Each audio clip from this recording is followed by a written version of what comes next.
Hello friends, आप सभी का हमारे यूट्यूब चैनल में स्वागत है। आज हम आपके लिए लेकर आए हैं सी टेट का पेपर सेकंड का साइंस सब्जेक्ट। इस और आज का हमारे टॉपिक जो है वो हमारे अभी जो लेसन हम पढ़ रहे हैं वो है हमारा भोजन से ही संबंधित हम अपने सारे टॉपिक्स पढ़ रहे हैं। इससे पहले हम विटामिन, वसा, इन सब के बारे में जान चुके हैं। आज का हमारा जो टॉपिक है वो हमारा खनिज लवण है। साइंस के पहले जो हम वीडियो डाल चुके हैं उसकी डिस्क्रिप्शन में, मतलब मैं उसकी जो वीडियो है उसकी लिंक आपको डिस्क्रिप्शन में दे दूँगी। तो आज का जो हमारा टॉपिक है वो है खनिज लवण। खनिज लवण कहते किसे हैं? धातु, अधातु एवं उनके लवण खनिज लवण कहलाते हैं। धातु, अधातु और उनके लवण जो हैं वो खनिज लवण कहलाते हैं। खनिज लवण हमारे शरीर का लगभग 4% भाग बनाते हैं। और इसके मुख्य स्रोत खनिज लवण किस किस में पाया जाता है? यह है दुग्ध मतलब दूध, अंडा, मांस, फल, सब्जियां एवं नमक आदि में पाए जाते हैं। कुछ प्रमुख खनिज लवण निम्न प्रकार हैं, जैसे लौह, iodine, phosphorus, sodium, potassium, chlorine, magnesium, sulphur, cobalt, fluorine. ये सब क्या है? हमारे खनिज लवण। क्योंकि खनिज लवण क्या होते हैं? जो धातु, अधातु और उनके लवण जो है वो हमारे खनिज लवण कहलाते हैं। अब देखिए, खनिज लवण भी दो प्रकार के होते हैं। खनिज लवण भी दो प्रकार के होते हैं। एक तो बृहत पोषक मतलब इन तत्वों की शरीर को अधिक मात्रा में आवश्यकता होती है। जिन तत्वों की हमारे शरीर को अधिक मात्रा में आवश्यकता होती है वो हमारे बृहत पोषक में कहलाते आते हैं, जैसे कैल्शियम, फास्फोरस, पोटेशियम, गंधक, सोडियम, क्लोरीन और मैग्नीशियम। जैसे कैल्शियम, फास्फोरस, पोटेशियम, गंधक, सोडियम, क्लोरीन और मैग्नीशियम, ये हमारे बृहत पोषक खनिज लवण में आते हैं। और दूसरा है हमारा, क्या है दूसरा हमारा? सूक्ष्म पोषक। वो था हमारा बृहत पोषक, ये हमारा सूक्ष्म पोषक। इन तत्वों की आवश्यकता हमारे शरीर को बहुत कम मात्रा में आवश्यकता होती है, जैसे आयोडीन, लौह, कोबाल्ट, फ्लोरीन, मोलिब्डेनम और सेलेनियम। इन तत्वों की मात्रा जो है हमारे शरीर में कम मात्रा में आवश्यकता होती है हमारे शरीर को इन तत्वों की। और ये खनिज लवण हमें भोजन और पेय पदार्थों के रूप में प्राप्त होते हैं। भाई, भोजन के रूप में, और पेय पदार्थ मतलब तरल चीज़ें जैसे दूध।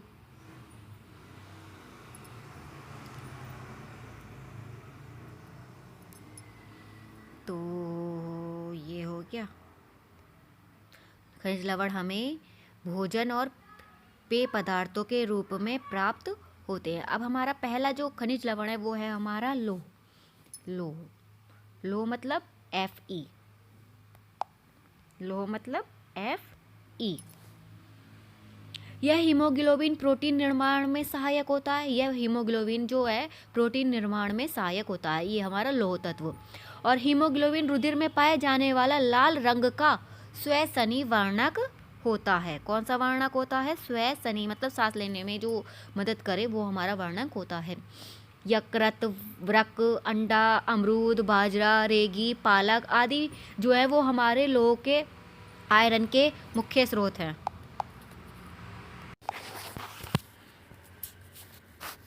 लोह के क्या प्रमुख स्रोत हैं आयरन के? यकृत, वृक्क, अंडा, अमरूद, बाजरा, रेगी, पालक, ये सभी हमारे आयरन के मुख्य स्रोत हैं। ये आयरन जो है वो लड़कियों में लड़कों की अपेक्षा अधिक मात्रा में पाया जाता है। लड़कियों में कितना पाया जाता है? 35 मिलीग्राम। और लड़कों में कितना पाया जाता है? 25 मिलीग्राम आयरन पाया जाता है।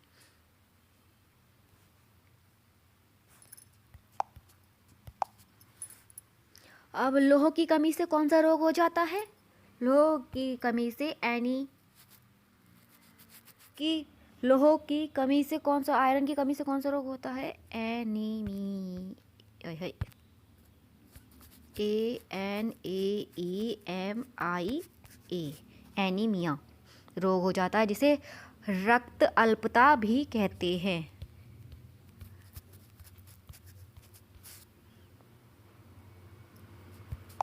यानी रक्त की कमी। अब है हमारा कैल्शियम। कैल्शियम को हम क्या लिखते हैं? Ca। क्या लिखते हैं हम? Ca।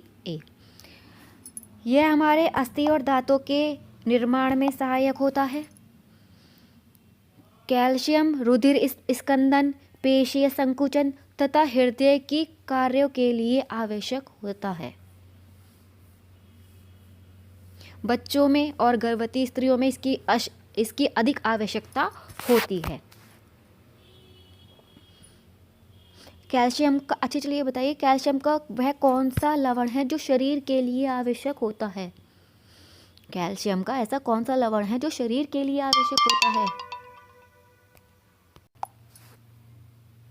वो है हमारा कैल्शियम फॉस्फेट, और उसका फॉर्मूला होता है Ca3PO4 का होल ट्वाइस। ये हमारा कैल्शियम फॉस्फेट का रासायनिक सूत्र है, और यह कैल्शियम का वह लवण है जो हमारे शरीर के लिए अत्यंत आवश्यक होता है। कैल्शियम के स्रोत क्या हैं? दूध और दूध से बने हुए पदार्थ, हरी सब्जियां, गाजर, मांस, ये सभी हमारे कैल्शियम के स्रोत हैं। कैल्शियम की कमी से कौन कौन से रोग हो जाते हैं? कैल्शियम की कमी से रिकेटस और टीटेनी रोग हो जाते हैं। रिकेटस और टीटेनी कैल्शियम की कमी से। अब है तीसरा हमारा आयोडीन। आयोडीन को क्या लिखते हैं? आई। क्या लिखते हैं आयोडीन को? आई। यह थायरॉक्सिन निर्माण हेतु आवश्यक है।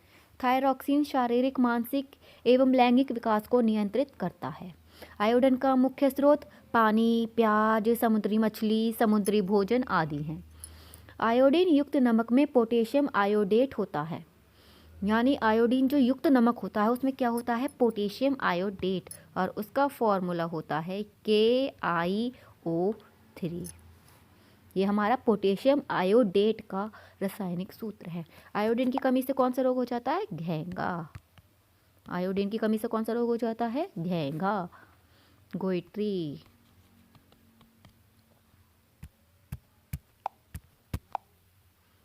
अब है हमारा फास्फोरस। फास्फोरस का फॉर्मूला क्या होता है? फास्फोरस को किससे लिखते हैं? पी से। किससे लिखते हैं? पी से।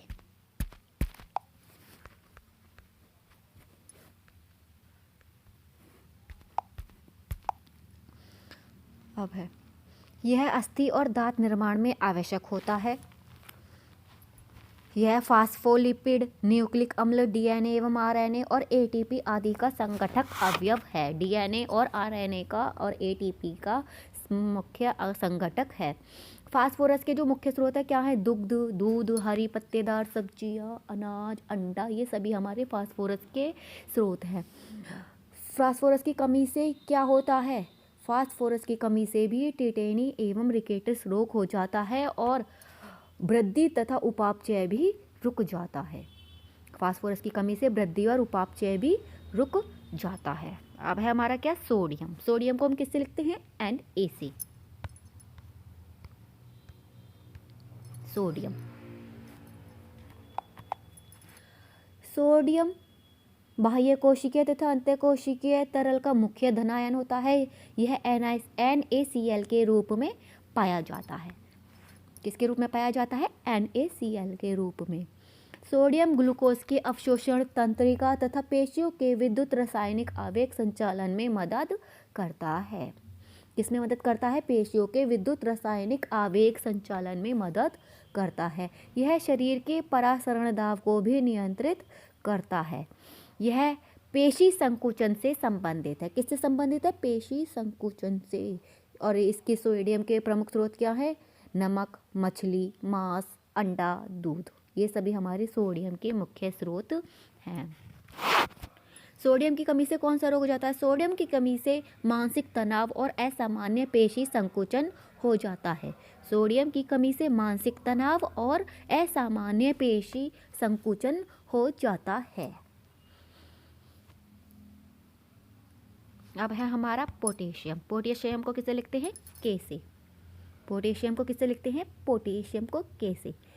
पोटेशियम बाह्य कोशिकीय तथा अंतःकोशिकीय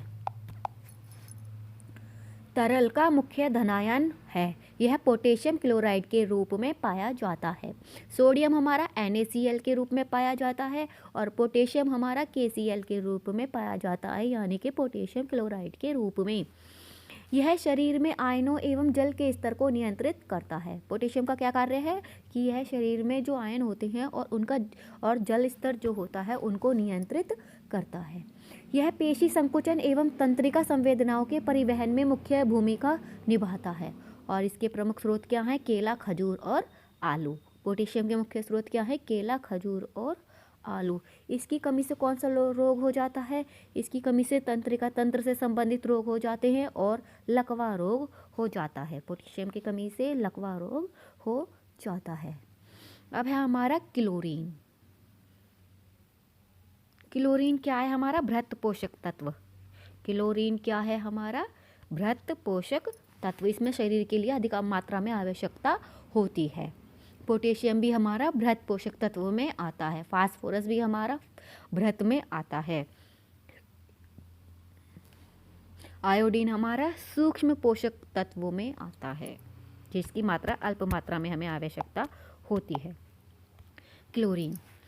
क्लोरीन यह बाह्य कोशिकीय तरल का मुख्य ऋणायन है। कैसा आयन है? ऋणायन। Cl HCl के संश्लेषण तथा अम्ल क्षार संतुलन में सहायता करता है। क्लोरीन जो है वो HCl के संश्लेषण तथा अम्ल क्षार संतुलन में सहायता करता है। अब है हमारा मैग्नीशियम। मैग्नीशियम को किससे लिखते हैं? Mg से।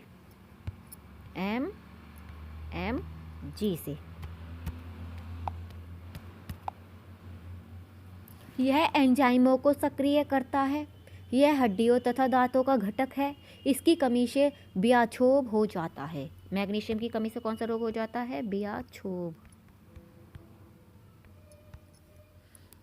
मैग्नीशियम की कमी से कौन सा रोग हो जाता है? ब्याछोब, कन्वल्शन।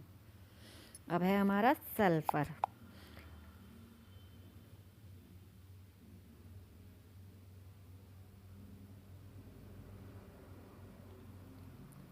सल्फर यह बहुत से प्रोटीन्स, एंजाइमों तथा सह एंजाइमों का मुख्य घटक है। सल्फर क्या है? यह बहुत से प्रोटीन और एंजाइम और सह एंजाइम का मुख्य घटक है। अब है हमारा फ्लोरीन। यह इनेमल तथा दंत क्षय को नियमित करता है। यह अधिक मात्रा में दांतों तथा अस्थियों के लिए हानिकारक होता है। यह अवस्था फ्लोरोसिस कहलाती है। अगर फ्लोरीन की अधिक मात्रा हो जाए तो यह हमारे दांतों और अस्थियों के लिए नुकसानदायक हो सकता है, और जिससे जो अवस्था वो होगी वो हमारी क्या कहलाएगी? फ्लोरोसिस।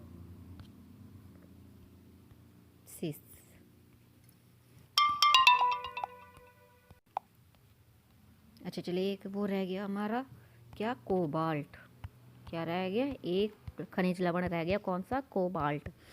कोबाल्ट यह विटामिन B12 का घटक है। किसका है? विटामिन B12 का घटक है क्या? कोबाल्ट। और इसकी कमी से रक्तअल्पता हो जाती है। प्रणाशी रक्तअल्पता हो जाती है।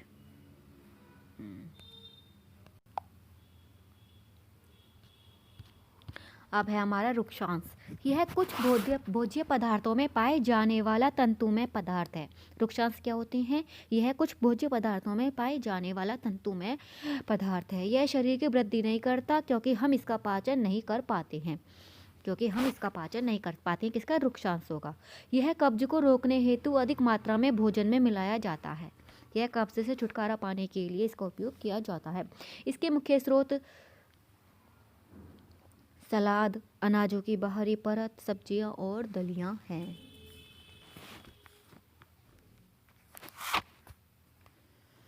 चलिए अब क्या है हमारा जल। जल यह एक अकार्बनिक पदार्थ और मानव शरीर का 60 से 75% भाग बनाता है। जल क्या है, ये मानव शरीर का 60 से 75% भाग बनाता है और यह एक अकार्बनिक पदार्थ है। अच्छा, जल का रासायनिक सूत्र क्या है? H2O। इसके मुख्य स्रोत उपापचयी जल, तरल भोजन और पीने का जल है। जल की कमी से निर्जलीकरण हो जाता है, यानी डिहाइड्रेशन हो जाता है। यह पसीने एवं वाष्पन द्वारा शरीर का ताप नियंत्रित करता है तथा पाचन, परिवहन और उत्सर्जन में सहायक होता है। तो ये तो जल। अब है और एक संतुलित आहार। क्या है? संतुलित आहार। संतुलित आहार क्या होता है? संतुलित आहार वो होता है ऐसा आहार जिसमें सभी पोषक तत्व उचित अनुपात में सम्मिलित हो, उचित मात्रा में उपस्थित हो, वो हमारा संतुलित आहार कहलाता है। अच्छे शारीरिक और मानसिक स्वास्थ्य के लिए हमारे लिए संतुलित आहार अत्यंत आवश्यक है। लेकिन आजकल जो हम भोजन कर रहे हैं, क्या वो संतुलित आहार है? वही जो बर्गर, पिज़्ज़ा वगैरह वगैरह, मोमोज, ये क्या हमारे संतुलित आहार हैं? चलिए सोच के बताइए और कमेंट बॉक्स में बताइए कि क्या हमारे ये संतुलित आहार हैं। अच्छा, चलिए अब संतुलित आहार के लिए मतलब किसके लिए कितना ज़रूरी है?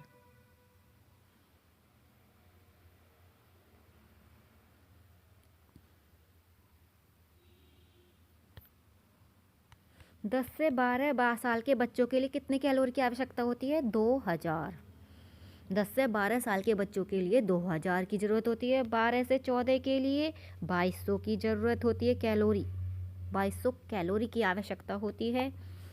14 से 16 साल के बच्चों के लिए 2600 कैलोरी की आवश्यकता होती है। 15 से 18 वर्ष के लिए 3000 तक के लिए कैलोरी की आवश्यकता होती है। वयस्क के लिए 2500 से 4000 तक की आवश्यकता होती है और 60 से 75 वर्ष के लिए 2300 कैलोरी की आवश्यकता होती है। सो फ्रेंड, ये थी आज की हमारी वीडियो। अगर अच्छी लगी हो तो प्लीज़ हमारी वीडियो को लाइक करें, साथ में हमारे चैनल को सब्सक्राइब भी कर लें ताकि आपको हमारी ऐसी ही यूज़फुल वीडियो आपको मिलती रहे जो आपके स्टेट एग्ज़ाम के लिए बहुत ज़रूरी हैं। और ये सब हमारी NCERT से संबंधित है। सो फ्रेंड, अगर वीडियो अच्छी लगी हो तो लाइक, शेयर एंड सब्सक्राइब।